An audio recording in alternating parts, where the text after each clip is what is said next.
जब दुनिया ने सुनी विटामिन की कहानी।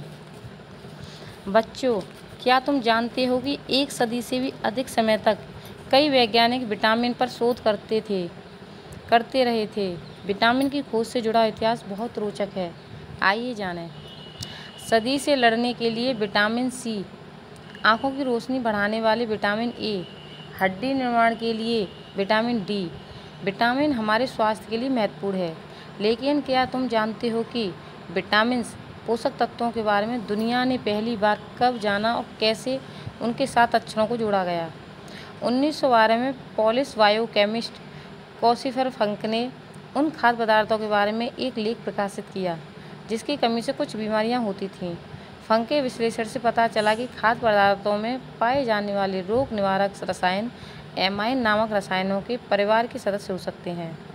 कार्बनिक रसायन में अमाइन का मतलब पोषक तत्वों का समूह है।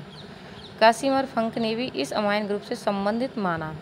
इसी वजह से इन्हें नाम दिया गया वाइटल एमिन्स। फंक ने उन्हें विटामिन कहा, तब विटामिन को अंग्रेजी में विटामिन लिखा गया था।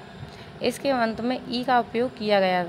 1916 तक इस बात के सबूत थे कि ये रोग निवारक खाद्य पदार्थ वास्तव में वे नहीं हो सकते जिन्हें रसायन शास्त्री अमाइन कहते हैं।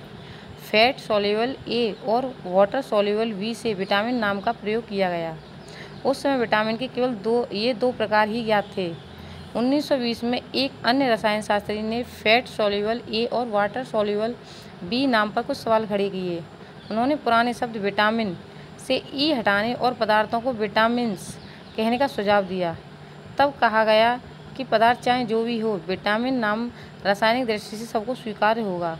जैसे जैसे नए प्रकार खोजे गए, उन्हें अक्षर दिए गए, जैसे विटामिन ए, विटामिन बी और विटामिन सी आदि। आज 4 fat soluble vitamin A, D, E और के मानव विकास और स्वास्थ्य के लिए आवश्यक माने जाते हैं।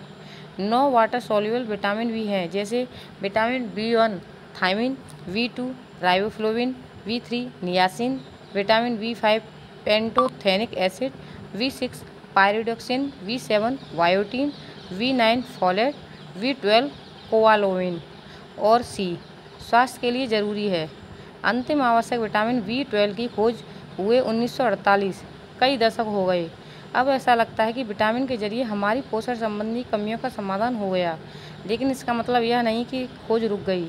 इस प्रकार के उन्नत एडवांस शोध वैज्ञानिकों को मानव स्वास्थ्य के क्षेत्र में और नई खोज करने के लिए प्रेरित करते रहे हैं और आगे भी करते रहेंगे। धन्यवाद।